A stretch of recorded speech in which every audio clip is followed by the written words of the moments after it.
right, well, good morning. We will get started this morning. So if I will have you all please rise. We'll start with our invocation, followed by. Let's pray. Dear Lord, thank you for this day and for giving us. Thank you for this club. Thank you for our members and the outreach we're able to provide in this community. I just pray the blessings on those here today. Thank you for our first responders, those that protect us here and abroad. Just pray that as we enter Oktoberfest, that you'll give this club the resources to make a great event so we can give back to this community. Thank you for all that you've done for us, and please bless the spirit of nourishment in our lives. We pray. Amen. Amen. Join me in the pledge. I pledge allegiance to the flag of the United States of America and to the republic for which it stands, one nation, under God, indivisible, with liberty and justice for all. All right. Can I join you? Please. So any guest this morning, other than our invited guests up front here? Seeing zero. Okay. Well, a lot going on. So big week right now. Ryder Cup starts today. Get enough? Yeah. Ryder Cup. That's right. They teed off at 7:05, so I finished at number 1. Also, the Great State Fair opens today, so we got all kinds of activities for you this weekend. But one bigger event is coming up next weekend. So, Patrick, come on up. All right. Man, it's a long time since I've been up here. All right, what are we? T-7, so it's a big week. Obviously, everybody knows that. The biggest thing on the agenda right now is volunteers. I know everybody here is fully aware of that, but I think Robert said, the best thing is, I know most of you here have a task or are going to sign up, but if everyone will look at the sign up genius and see if your buddies have signed up, and if not, contact them. That would be very helpful. And your spouses are more than welcome to help. I would say that the biggest hole or gap right now is the ticket booths from 7 to 10, which is typical, but that is probably the most important time for sales of all the tickets. So we need some help there. So we need some people to step up and help us out there. What else? We got a new tent company, so hopefully we'll be fired the last one. Jeff did. After a berated them, but we did fire them. So hopefully they're going to start. Actually, they're going to start on Thursday. So hopefully they will be complete either Thursday night, or they have told us at minimum Friday by noon. So that will be very helpful to everybody that's out there on Friday doing the setup. Mark, is there still an opportunity to be a friend of Oktoberfest? There is an opportunity to be a friend of Oktoberfest for a meager $150 to help out the kids in the community, if any of you would like to do so. You can let me know that, and I will get Doug to charge a credit card. And I would say there's even a few sponsorships left that we could make happen that are just signage and stuff. And I would give a good deal on those if anybody has any ideas. Good question, Mark. Anybody else? Anybody got any questions about the whole event? Chris? So usually we kind of display what the shirts are looking like this year. Do we have an example? Oh, come on, man. Yeah, this is important stuff. No, we don't.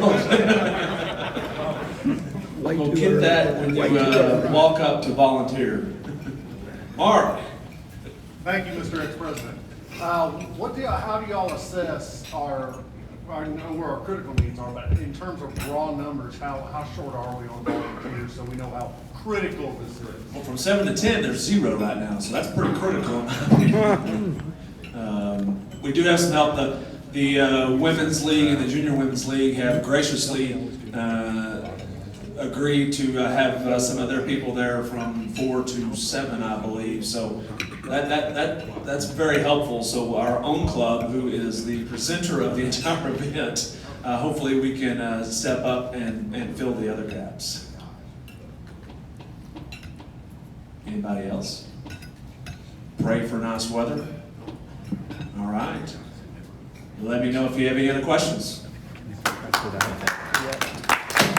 Yes, so thank you, Patrick and Jason as well. He's done a fantastic job on sponsorships. We've got ourselves in a pretty good situation there. So if you do, so I know sometimes people here don't always need to hear this message, but do go, if you've signed up, go back to the Sign Up Genius, scroll through, everybody's not on there, you know they're around, shoot them a text, say, hey, come sign up. Because we really do need folks. Now, at the same time, if you go on to sign up and you have a free Friday, and there's 10 spots and all 10 are taken, come on out, because there'll be something to do, I'm sure. So don't let that stop you if the only time you can make it has been filled. Come on out and find somebody who will put you to work. So that is pretty exciting, coming up real fast. So, Mr. Torres.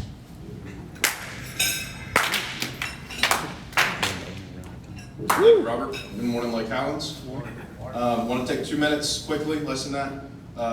October 6th, we will do an Oktoberfest volunteer appreciation, member involvement, and new member involvement meeting for dinner, beer at Oak Highlands Brewery. So October 6th, 6 p.m. Put out a post on Facebook and Evite. Speaking of Evite, I can tell who's opened it and has not replied. So next week I will start calling out Brent and Jamie and those guys. So just so y'all know. Start. All right. It'll be in the newsletter again, October 6th, 6 p.m. See ya. Yeah, so to add on to that, if you've got potential members, that's a great event on the momentum of Oktoberfest to bring them out as well. So let's see, Mr. Boyd, you want to talk about a little barbecue event? Good morning. All right, so for my first of 2 times to be up here this morning. On October 14th, which is our 3rd meeting in October, which is almost always the 3rd Thursday, but this time happens to fall on the 2nd Thursday, which I didn't realize until Robert pointed it out to me this morning. Oops. Is our 3rd Thursday meeting, October 14th, 7 p.m. It'll be at OHB. It's going to be a barbecue roundtable. It's going to be a great event. This is the panel that is lined up is a panel that could charge money to get people to come to. We're going to have some food. It's not going to be brisket because that takes too much time and money. But it's going to be a great event. It's going to be a great event to bring guests to. Please make sure that is on your calendar, October 14th, 7 p.m. Thank you. Thank you, Mr. Boyd. All right, any other announcements? So football game tonight, high school, 7 p.m. Come on out for that. Anything else I left off? No? All right, Mr. Boyd is going to introduce our program this morning. Thank you. I know. I was feeling neglected. I really was. All right, so go back in time a little bit. 2017, which seems like it was probably a lifetime ago at this point. There's been a long rumored project about the highway and Skillman and all the things that are associated with it. By that point, we'd seen construction happen on the west side of 635, seen it improve from a complete disaster to actually a pretty decent highway, and wondered what's going to go on here. Several of our politicians had a change in religion and decided to oppose it. And due in no small part to the work of this club, we were able to get the LBJ East project back rolling again. So where is it? Where are we now? We see it's going on, but what is actually happening? So this morning, we'd like to welcome Tony Hartzell from TxDOT. He's a director of communication for Northeast Texas, and Diane Toradillo, who is a public information manager for Pegasus Link Construction. So these are the 2 entities that are doing the work. They have worked together on numerous projects around town, including the LBJ Express area to the west of us, the Horseshoe area downtown, and now LBJ East. And one of the things in Tony's bio that I smiled at is that he's seen the vast expansion of managed toll lanes across the Metroplex from 3 miles to over to over 100 miles. Not that it was controversial for our project at all. So, interesting, they both have a background in journalism, so this will be interesting. So we'd like to welcome Diane and Tony. Thank y'all.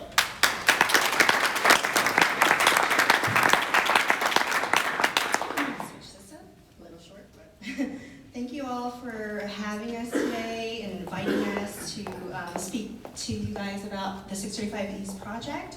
Once again, my name is Diane Tardillo. I'm the Public Information Officer for Pegasus Link Constructors, and I'll be providing the construction update portion of the presentation, and then we'll be followed by Tony to share about the express lanes along our project. So we are halfway into the second year of construction along Interstate 635, and we'll be continuing on construction until late 2024. So as the builders for this project, PLC looks toward serving as a community partner with all the stakeholders, all the people that we communicate with, the third-party organizations that we work with in these next few years that we're present in the area building the project. And so in that, we are also going to notify about the upcoming changes whenever they come and they're in our radar.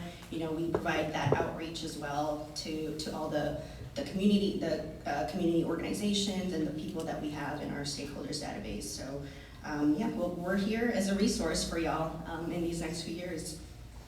And this is just, I wanted to start off the presentation with our project team who's here today.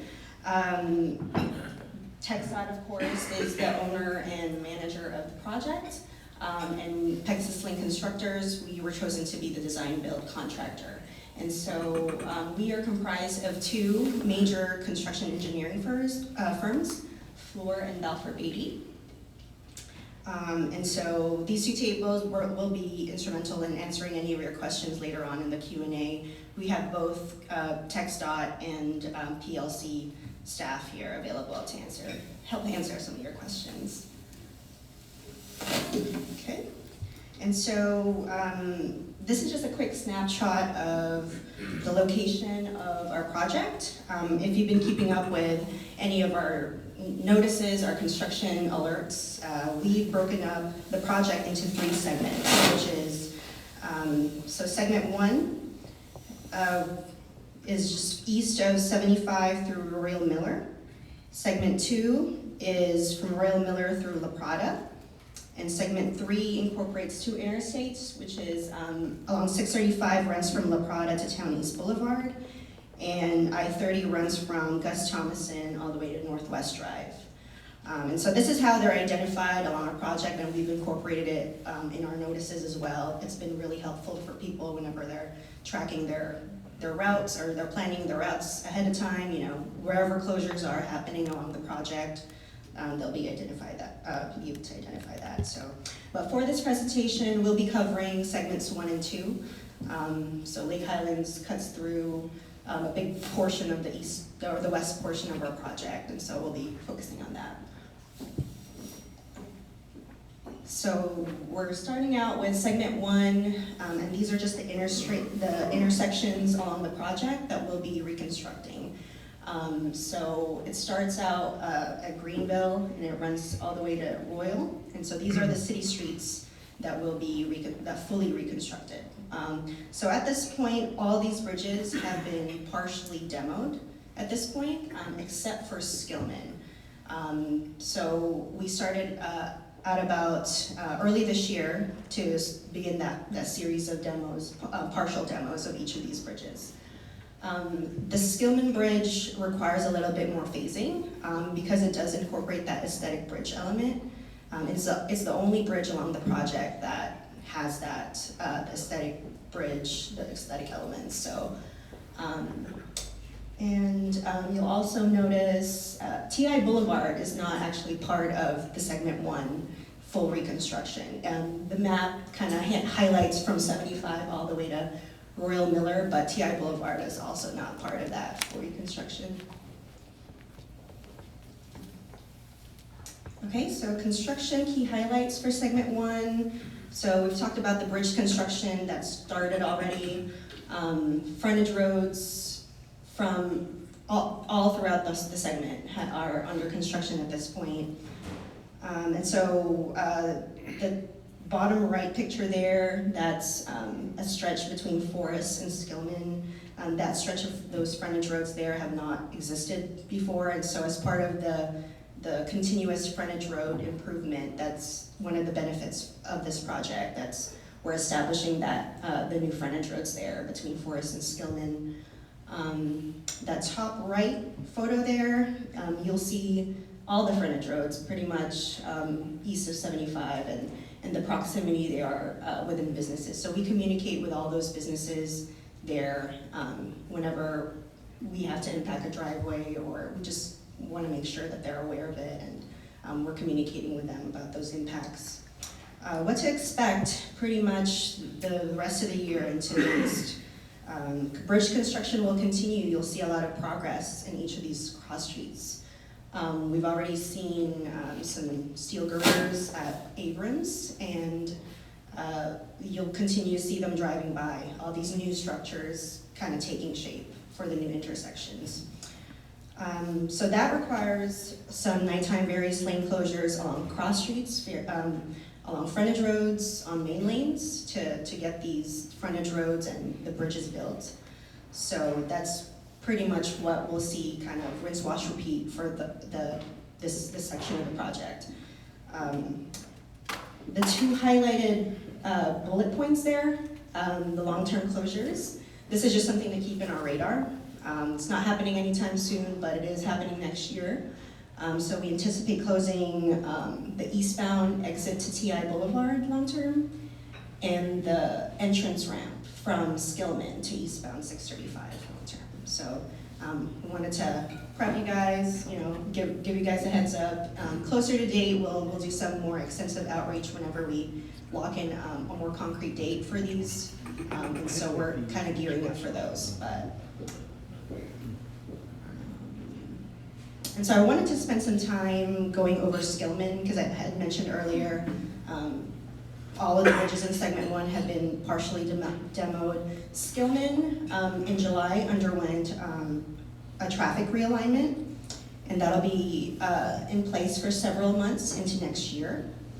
And this traffic realignment, it's this current phase right now that you see in the screen.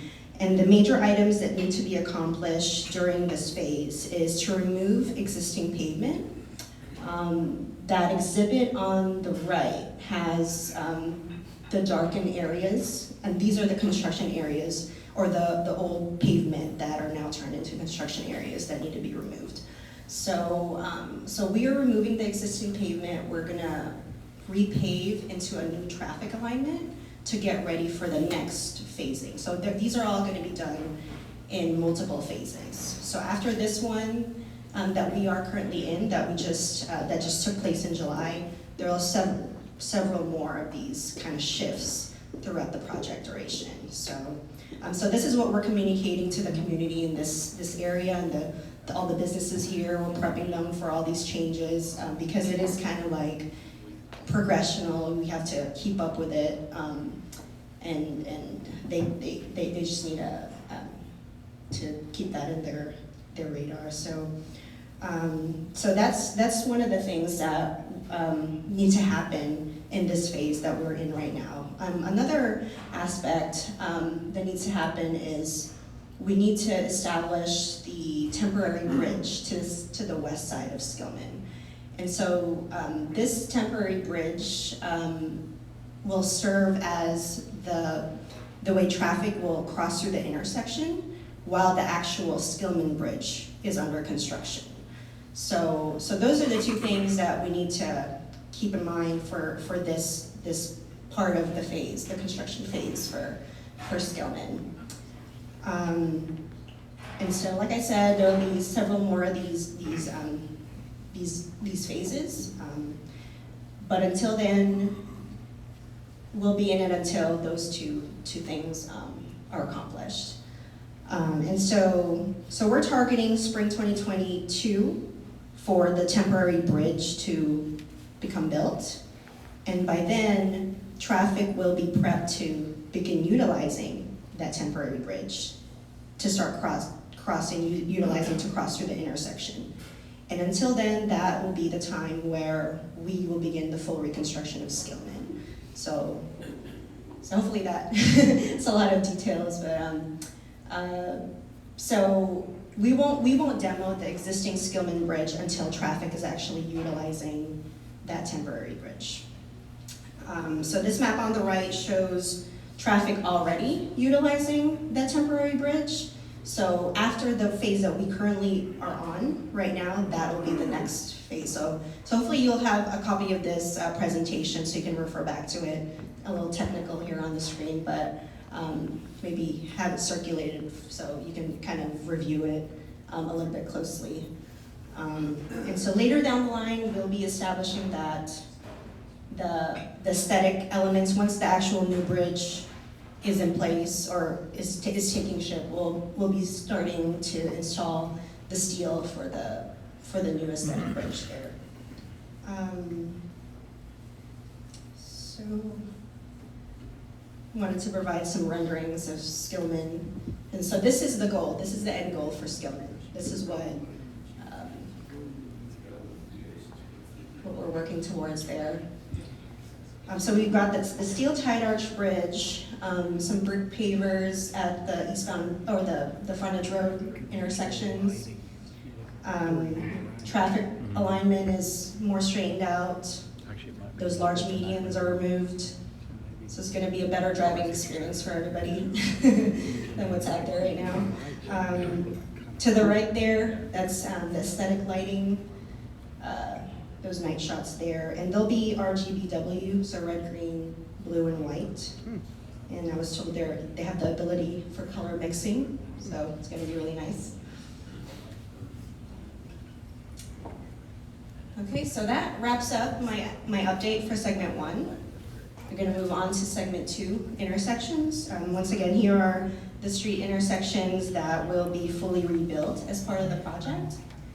And so what's different with segment 2 is the cross streets here go under the main lane, so they all are underpasses. And compared to segment 1, you see all the bridges are going over the main lanes. So that's a distinction between the two segments, a good distinction while you're driving up there. So at this point, you already see a lot of bridge structures at each of these intersections.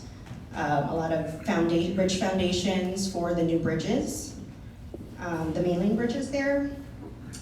At Walnut, Kingsley, we wrapped up steel girders there. So if you keep up with any of our aerial photos, that's one of the visible progress that you see there. And we're looking to set beams at Centerville early October. So be on the lookout for that. So similar to segment 1, bridge construction, really active in segment 2, frontage road construction, very active. To the right, what I was saying, the steel girders at Walnut Kingsley that we wrapped up in July. The left picture at the top, that's the new frontage roads between Royal and Plano. So really similar to what's going on in segment 1. A major closure that happened in segment 2 over the summer is the long-term temporary closure of the eastbound exit to Northwest Highway. So that will be closed until we construct the new exit ramp to Northwest Highway. And so temporarily, people are gonna be using Garland to access Northwest Highway. And so that detour exhibit is up on the website, as well as all the other detours that we have along the project. So upcoming construction for segment 2, so ongoing, just the usual ongoing daytime, nightly various lane closures, along city streets, frontage roads, for just various work. We're still doing utility work, drainage, all over the segment.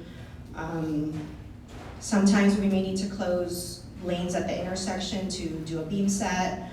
Just for safety purposes, we'd have to reroute traffic. We don't want any live traffic traveling through where we're hanging beams. So just be on the lookout for that if you are signed up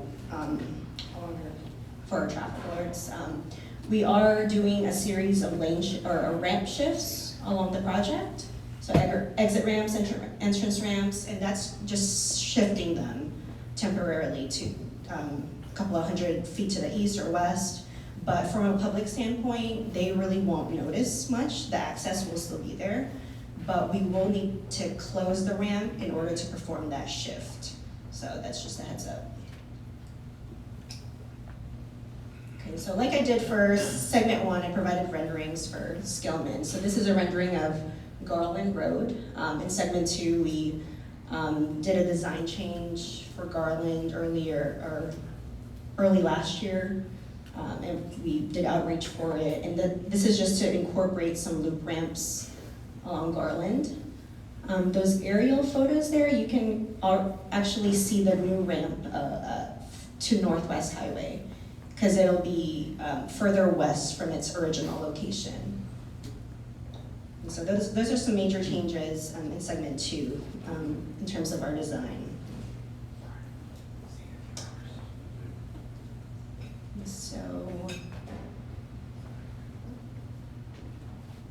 So that wraps up construction updates for my portion. These are just some ways to get connected with us. There are going to be a lot of changes along the project for the next couple of years, and so do get signed up to our e-blast text alerts.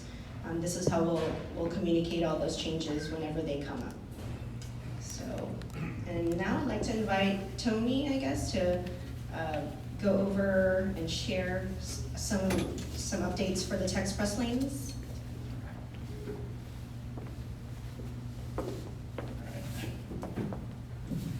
Thank you, Diane. All right. Good morning, everybody. I'm Tony Hartzell, and I'm happy to be here with you to talk about the text press lanes and how they're going to operate on this project and throughout our region. It's nice to be here. It is amazing to think that we're just 3 short years away from the project being done. Just stick with us. It does get better. I'll tell you, as a 12-year TxDOT employee, and as Bill mentioned, I've seen the evolution of these managed lanes projects and the benefits that they can offer. Primarily, it's a choice for folks to be able to use these, and this is a great option for people. You don't have to use them all the time, but they are a great option. Before I go any further, I do want to point to the lady standing up taking my picture. She is a new member of my staff who is assigned to this project. Kenna Mitchell comes to us from the Oklahoma Department of Transportation. After 14 years there, she decided to move on down and hit the big leagues with us. All right. One other side note, I am an East Dallas resident. I do use this corridor extensively. I did not have to use it this morning to get here, but I do use it extensively, and so I have a personal interest in this project too. No doubt it is much needed. I do remember the configuration and use it quite extensively before construction began. And yeah, it is a very much needed project. Thankfully, we did get that construction started and across the goal line. So a little bit about the network that we have. This is more than 100 miles of managed lanes throughout the region. It goes all the way from Garland and Mesquite, all the way up to just north of Louisville Lake, all the way over to downtown Fort Worth, and many points in between. These lanes offer an option for folks to get to places like the Stockyards, Globe Life Field, AT&T Stadium, get there in a more efficient manner. Of course, there is a toll that is part of that, but that's part of the equation that every motorist can decide for themselves.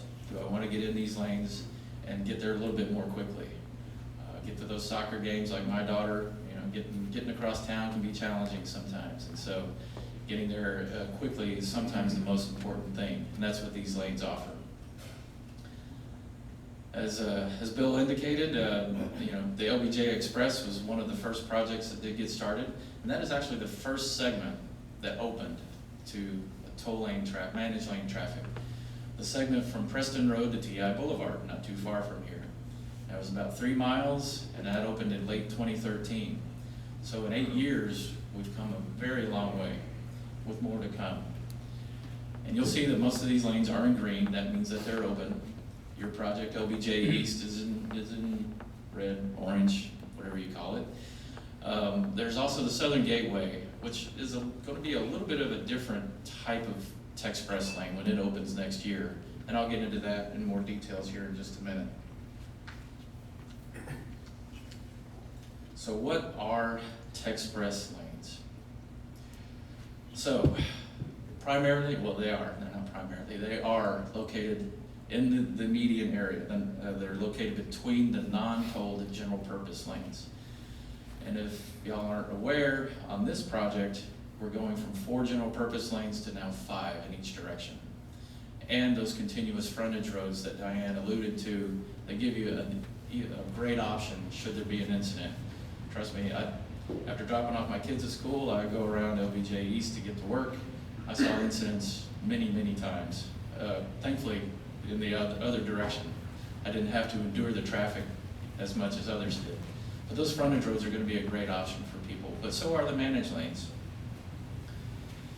All right, so second bullet point, barriers separated. I know we all remember the pylons on this project, the pylons. What a maintenance nightmare for us. They had to be replaced at least once a year, fairly extensive cost. But even more importantly, there was a safety issue with those. People would ignore them, just run over the pylons, get in and out, pylons would break. And they ignored what was a double white line to get in and out of those lanes. It was an enforcement challenge, and we're in a different era now, and I'll touch on the Go Karma part of the managed lanes operation here in just a minute. These managed lanes, though, you're going to have to plan ahead just a little bit because there are limited entrances and exits. And they're going to be managed to keep traffic moving at 50 miles an hour. And I'll touch on those 2 points a little bit more in the coming slide. Again, these are offering that choice. Of course, there will be a toll associated with this, but again, it is going to be another choice for everybody to have.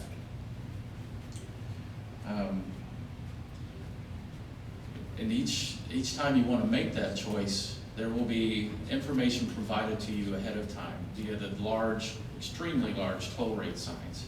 You don't really know how huge those things are until you're right up against one of them.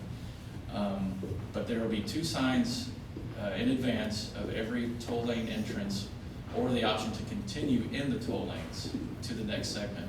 So you will be able to make your own informed choice about whether to stay in and pay those tolls.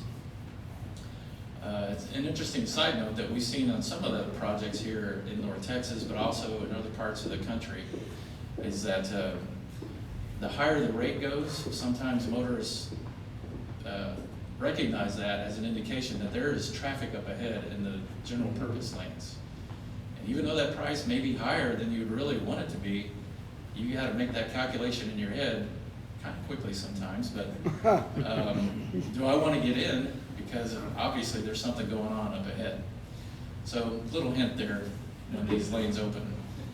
I'm not encouraging you to pay the tolls, but that does come into the equation sometimes. And these managed lanes, these express lanes are tolled. But I'll touch on the Southern Gateway for a minute here. The Southern Gateway is going to open next year, and it is going to be a managed lane that is with traffic managed via the amount of access. There's not going to be a toll on that project. That project is about 15 miles, and it goes from roughly downtown down to the 35-67 split in Oak Cliff, and on 67 down to 20, I-20. There will be very few entrances and exits. There's really only 1 entrance and 1 exit on 35, and there's really only 2 on 67 combined with 35. So once you get in, you have made that decision to stay in, and that is how that traffic flow is going to be managed. So that one's just going to be a little bit different, but I did want to point that out.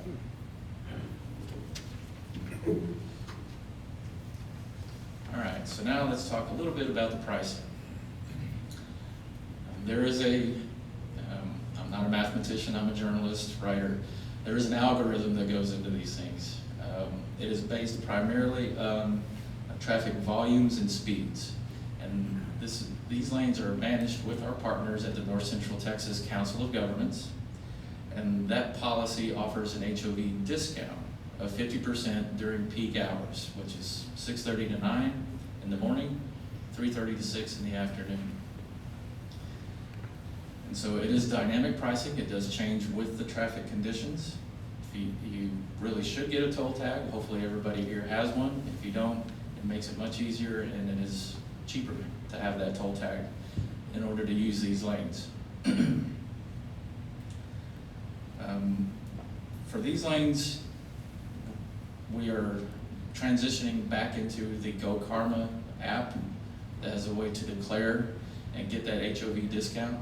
Go Karma initially rolled out their program in early 2020, which was not a good time for people to be encouraged to carpool. So they relaunched it just this week. It is a mobile phone-based app.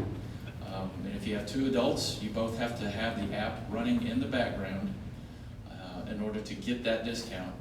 If you have a child that you want to take to and from school using this route, there's another option where you can order a transponder that the child will keep in their backpack. And so you can get more information about that from gokarma.com/DFW. And anyone with questions about the privacy issues of running that app and such, that can be answered on the app. I can try to help a little bit with that, but Go Karma have done a really good job of managing the privacy questions that have come up. So again, you do have to register and activate on that Go Karma app in order to get those HOV discounts. All right, enough about the system. Let's talk about what's going to be going on these 10 miles. All right, so late 2024, $1.7 billion spent between now and then. That's a pretty remarkable achievement if you ask me. We will have 2 managed lanes operating. That was what was there before. We will also have, they will be barrier separated, as I indicated, which is so important, as we all recognize from the previous before construction began. We also have wide shoulders within the managed lanes. That'll help in case there are incidents, vehicle breakdowns and such. It gives room for first responders to maneuver and operate, and it just makes it more safe.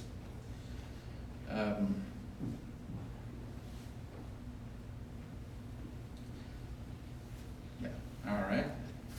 10 miles there. And just a side note, the previous project did have, or before construction began, excuse me, HOVs were allowed to declare and use the facility that meant lane in the middle for free.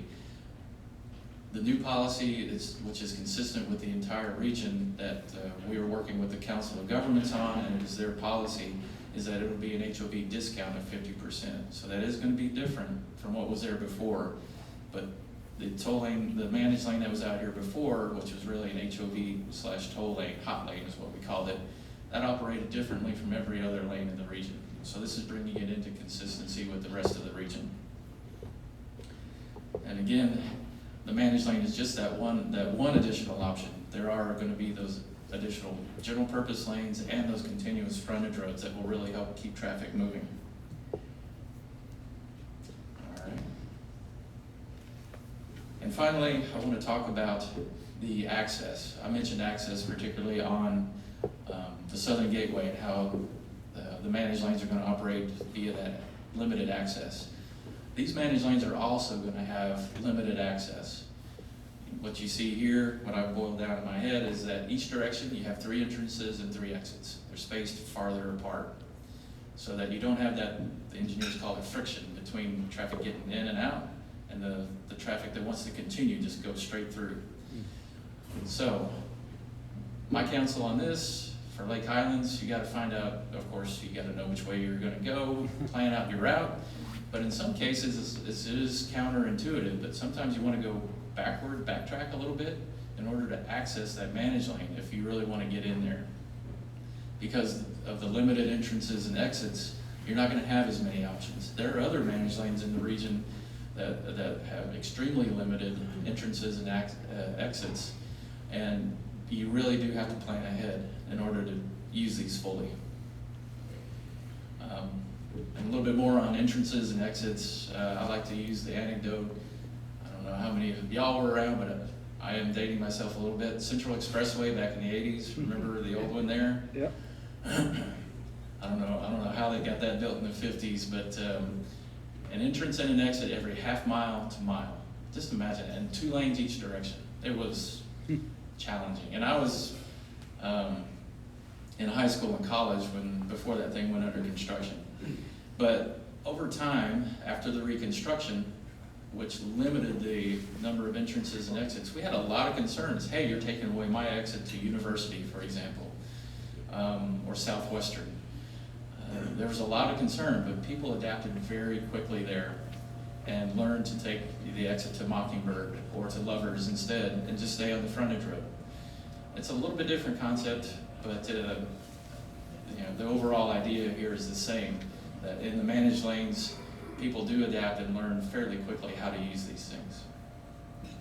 So just be sure to plan your route, and these lanes do offer you that choice. It is that choice, and we in the Council of Governments are happy to offer that choice to get you where you need to go from one side of the region to the other. So with that, I will close, and if you have any questions, I'll be glad to try and help. Thank you. Yes, sir. Thank you for being here, by the way. So the managed lane between downtown Dallas and I-30 going westbound to Arlington AT&T Stadium, I'm always nervous to get on there because I don't know where the exit is going to the Cowboy games, for example. So if you get on the first, and if you get into it, Right. Dallas, where do you exit? So right now, I'll blame it on my counterparts in the Fort Worth district. They've got a massive project to rebuild 3360 that's been going on a while. So you have to exit right there at 161, forget the Great Southwest Parkway kind of area. You have to exit there. Now when that project is done, there will be that T-ramp is what we call it, that will go to Baird Farm, which I use it many times to get to the baseball stadium. It's really easy. But for now, you have to exit back into the general purpose lanes and use I think that T-ramp is open because that's beyond the interchange. But you can't stay in the managed lanes to use that T-ramp right now. So you have to get out there at that 161 area. Another question? Yes. On the west part, sometimes your entrance is on the left side, sometimes it's on the right side. The 30, yeah. Well, no, I'm saying on 635, like at 75, you get in a left exit or entrance, and then at Preston, it's a right entrance. Oh, right. Is it gonna be consistent on the east way, or? I haven't committed those to memory, except for the DCs at the east end. 75, I think it comes in.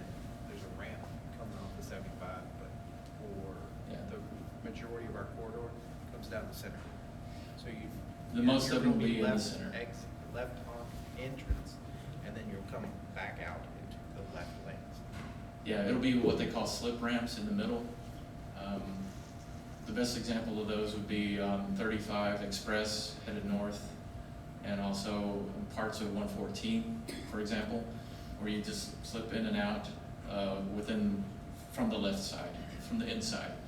I was looking at this map, and there is a direct entrance and exit from Shiloh that'd be the only difference, is it just comes up the center. That's the only access to 635 from Shiloh. Oh, okay. And there are direct connect ramps at the TI Boulevard, 75 area, which I was reading this last night and learned something about that part. So it'll be varied, so you do have to kind of pay attention. Yes, sir. Thanks, Tony. You're welcome. Appreciate the project. So the area I'm looking at is where blue turns to orange right there. And I'm assuming that's where, so on the west side, we've got these multiple lanes, and it's always like disappointing, right? When we start getting pitched down to get off the express lane. How will that transition go from, if I'm going eastbound on the old express lanes, and I'm coming into the 635 east express lanes? How does that skinnying gonna happen? And because I'm usually running through that area about 95 miles an hour, it's gonna get treacherous if I'm racing the guy in the lane next to me, okay? So, I'll defer to Jonathan on that. man, if you're not first, you're last, so. It's gonna be, currently also we have like the 3 lanes are coming and around to 1. Still we're gonna keep You it. might want to stand up, the guys in the back there, sorry.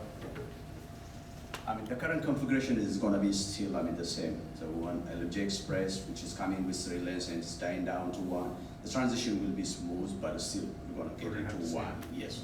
So it's pretty much the same, and whatever, is coming from the US 75 poles on northbound and southbound, it's coming down with a direct connector, and we will have also, a good transition lane where you can have a speeding lane where you can join to the 1 lane smoothly. So the configuration is really working through all these difficulties, and it makes you a smooth transition into 1 lane. Thank you, appreciate it. That means break to 85. So the engineers talk about lane balance. You can't have more lanes coming in than you can manage on the ground. So it's always a trick and challenging. Yes, sir. Tony, it was mentioned maybe in the first part, but the completion of 2024 or whatever, I assume like most big projects, completion means punch list and all the crossing T's, dotting I's, all that stuff. When will it practically be done? Is that 6 months ahead of that, or that just seems, end of 2024 seems like, It's only 3 short years. Yeah, I know, right? So can you talk a little bit about, as a driver, does it feel completed by early 24, or, I know y'all don't want to commit, and everyone's got deadlines, all that stuff. I get all the government deadline type stuff, but the point being, we're living through it, and we'd like to live through it less, right? Well, I will say that there's so much work that's going on here, 1.7 billion. Yeah. Like I said, they're going to be using all that space pretty much all the time, but I'll let Diane go from there. I know that's what we like to say substantial completion, and I like that you brought up the punch list, because not everybody has that mentality of where everything will be done all at once. Mm-hmm. There's still some smaller items like sodding, the areas, but permanent configuration, that's the goal for that substantial completion, is having all the lanes in their permanent alignment, right? So that's the 24 date that you mentioned? So. Okay. Yeah. So that's a good Late 2024. Okay. 12/31. So I think when we talk about that date, that's what comes to mind. Is substantial. Okay. Yeah, substantial. Okay.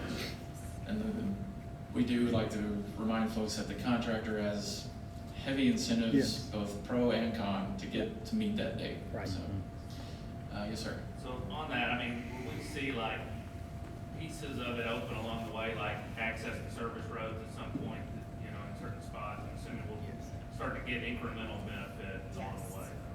That's a key point too. That's what we like to, the message that we like to put out there, that you'll see gradual changes. If a ramp is completely built, we'll open it, and that'll be, So real quick on that, those who do remember the central construction, that was a 10-mile project. It took 10 years, 2 miles at a time.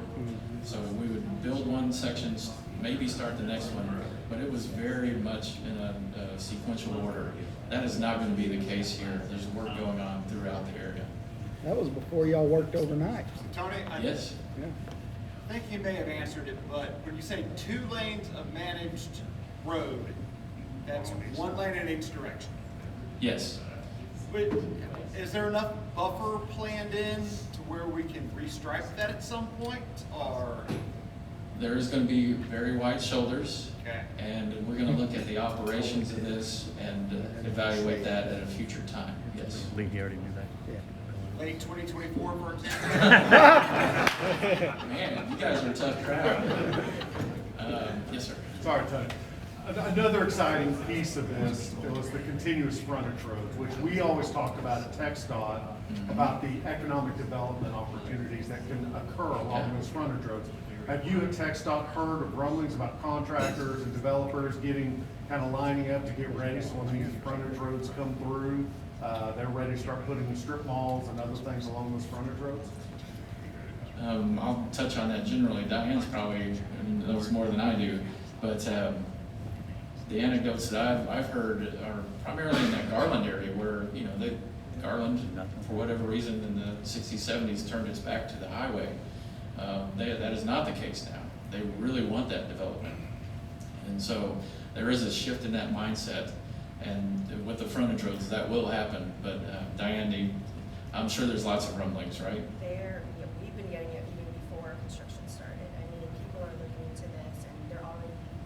If you drive along there, you see a lot of construction of like commercial areas already.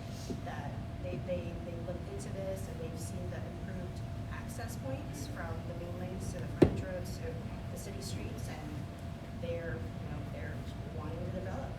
That's what we're seeing. Yes, sir. Kind of related to what Greg asked, but are you guys on schedule, and do you feel comfortable about the 2024 projections?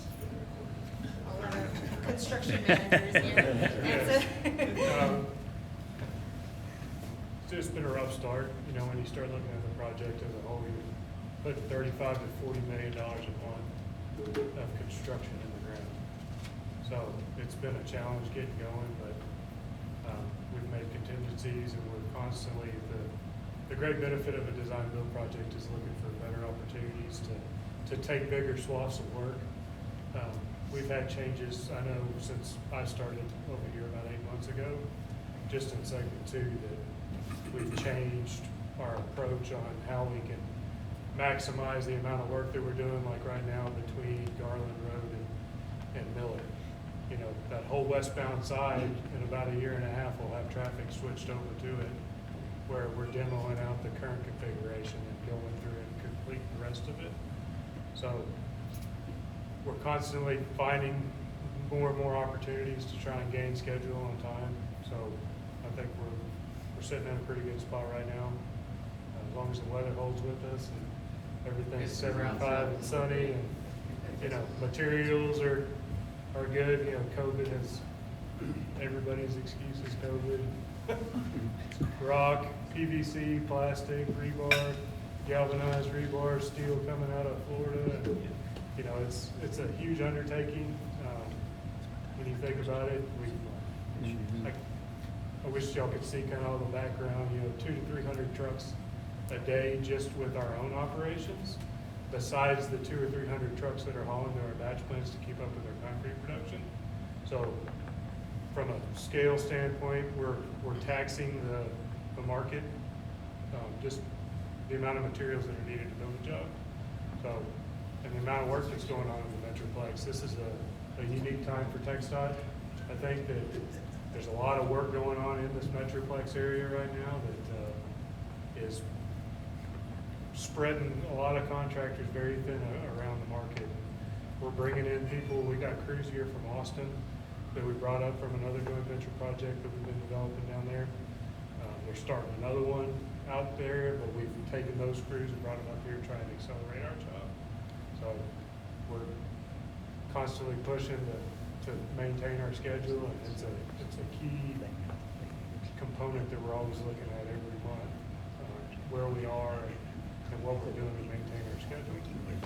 When is Waco going to be finished? That is one of my districts as well. I cover Dallas, Waco, Tyler, Atlanta, and Paris. So I asked my PIO down there, my public information officer, and they're doing really well. They're sticking to the original schedule. What was that, 2023? But they're doing really, really well. will say that TxDOT is in conversations about what they call 4C, which is just south of the existing project. That's like the last piece of 35 between here and Austin. Austin's going to be another story, but I'll let somebody say. Capstone question, and I'm gonna bring it back to Lake Highlands. This is for either one of y'all want to take it. So the Skillman Gateway Bridge, where do y'all envision the design build, or after it, where can we hang our Oktoberfest banner? We can get back to that. TxDOT policy discourages the affixing of banners to a bridge structure. We've had to deal with that very recently. And so, yeah, it can be a safety issue, so we'll have to talk about that. Thank you.